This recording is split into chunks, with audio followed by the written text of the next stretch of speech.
Before you scroll past, listen closely. But if I told you that a broken drum once served an entire people, that deep in the heart of Africa, a brave boy and his grandfather beat a rhyme so powerful, even a raging river listening. This is not just a story, it is a living memory, journey of escape, survival, and celebration of how the people of Pando found freedom and created one of the most sacred festivals in every land. So sit back, open your heart, and follow me into the forest, through the tunnel, across the rolling river. Because once you hear the drum beat, you will want to dance all the way to the end. The path of the broken drum, the history of the Danyibakaka festival. Long ago, when the earth still listened to the whispers of the wind, the great village called Ngoche stood tall behind mighty walls. But inside those walls, the people cried in silence. Their king, Tagwe Agokoli, ruled with a heart harder than stone, and his soldiers were as cruel as the desert sun. Among the people was a wise leader named Charlie.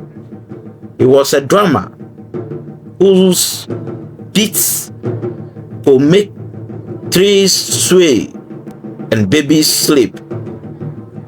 But lately, Charlie's drum sounded like a broken heart. This land, he whispered to his grandson Koku, has forgotten how to dance. We must find a new song. Koku, just 10 years old, looked up with wide eyes. Where will we find the song, Grandpa? Charlie smiled sadly. Beyond the walls, beyond fear. The boy didn't understand yet, but the seed of bravery were being planted. One night, the moon hung low like a secret. Charlie gathered the elders, the hunters, and the weavers, and the children. We will live, he said. We will go where the drums can breathe again. But we must be clever, for Agokoli watches everything. So they planned for 7 moons. The women poured water at the same corner of the wall, making the mat soft, and the men carved a tunnel beneath their feet while pretending to dance. Even the children played games near the spot, so no one would notice the ground changing. On the night of escape, the stars blinked nervously. Charlie beat his drum softly. Hum, hum, hum. It was the sound of footsteps, of heartbeats, of hope. Hundreds of villagers, wrapped in silence, followed him into the belly of the earth, through the tunnel like ants, carrying their history. Some cried, some prayed, but no one stopped, not even when they heard distant shouts. Freedom, they believe, was waiting beyond the swamp. When they emerged, the forest kissed them with wet leaves and soft winds. Charlie fell into his knees and thanked the gods. We are free, he whispered. Koku hugged him tight. Can we drum now, Grandpa? Charlie smiled. Yes, but first, we must walk. So began the journey. Day after day, they walked through forests where leopards watched. Night after night, they slept under skies filled with old stars. They crossed rivers, climbed hills, and followed the rhymes of the earth. One river, the Danyibakaka River, was especially cruel. It had swollen with rain and roared like a lion. The people stood at its edge, threatening. We cannot cross. One elder said, we've come so far. Another wept. The wind carried their fear. Charlie stood at the front. He raised his drum. Let the ancestors guide us. And he began to play. Not with fear, but with faith. The drumbeat danced across the river. The children sang, and the river listened. Some say the river departed a little. Others say the spirits of the land carried them across. But somehow, all the people, young, old, weak, and strong, made it to the other side. They cheered, they cried, and Charlie drums broke in half. The broken drum became a symbol. This, said Charlie, reminds us that even in hardship, we find rhymes. Even when we break, we rise. The people nodded.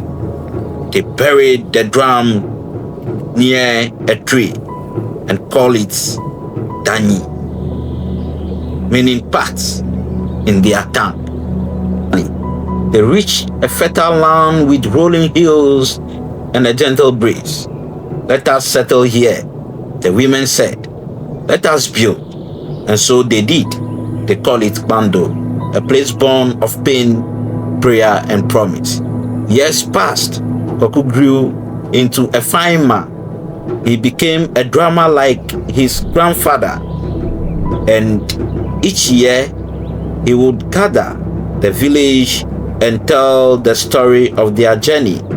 Children sat wild-eyed as he spoke of tunnels and rivers, of broken drums and rising spirits.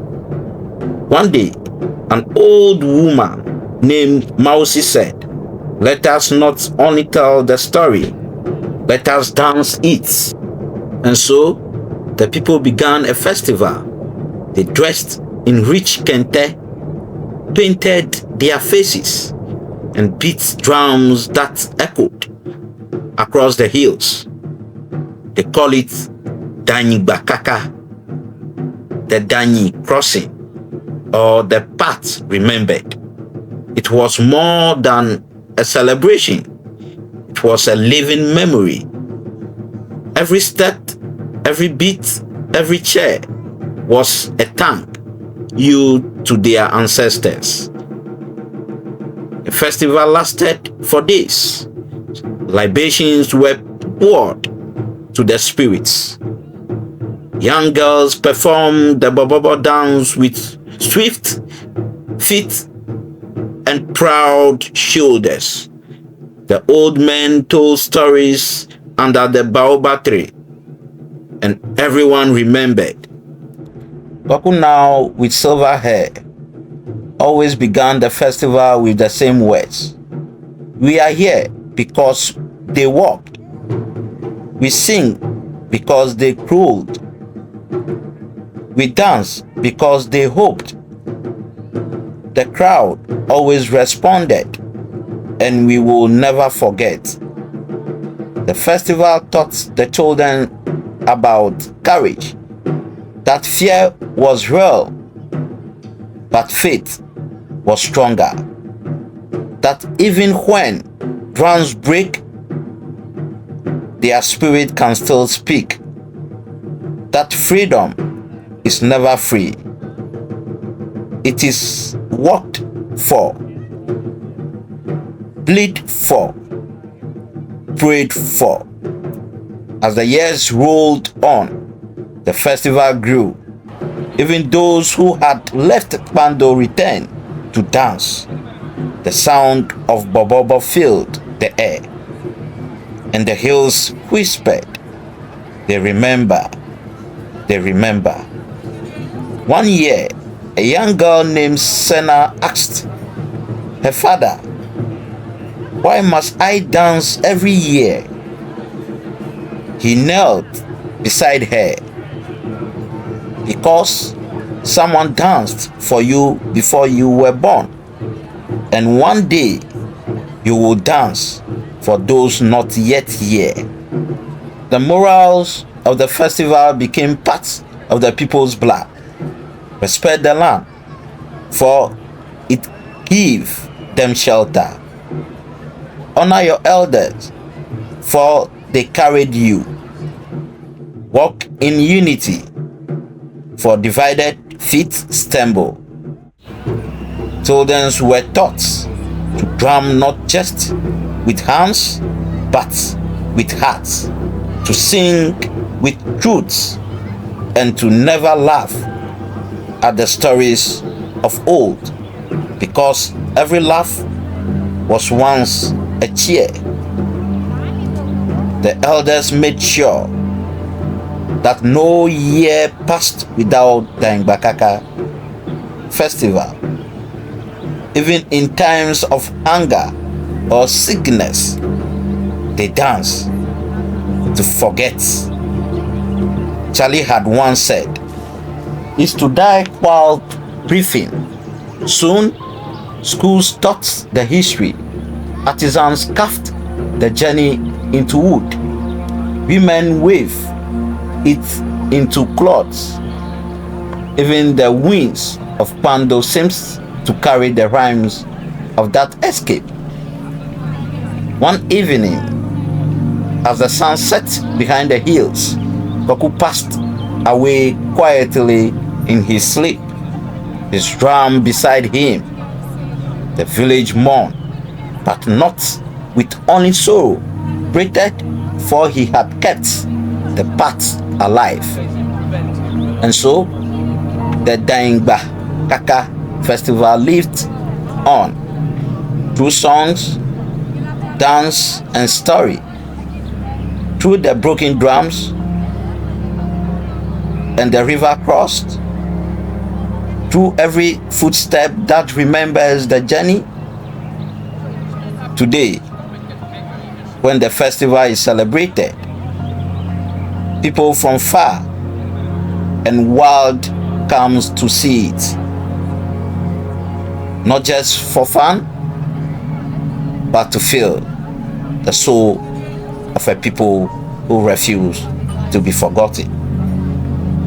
And if you ever hear the beat of a distant drum, know this: it might just be Charlie and Koku reminding you that the path still lives, and that you too are part of the story.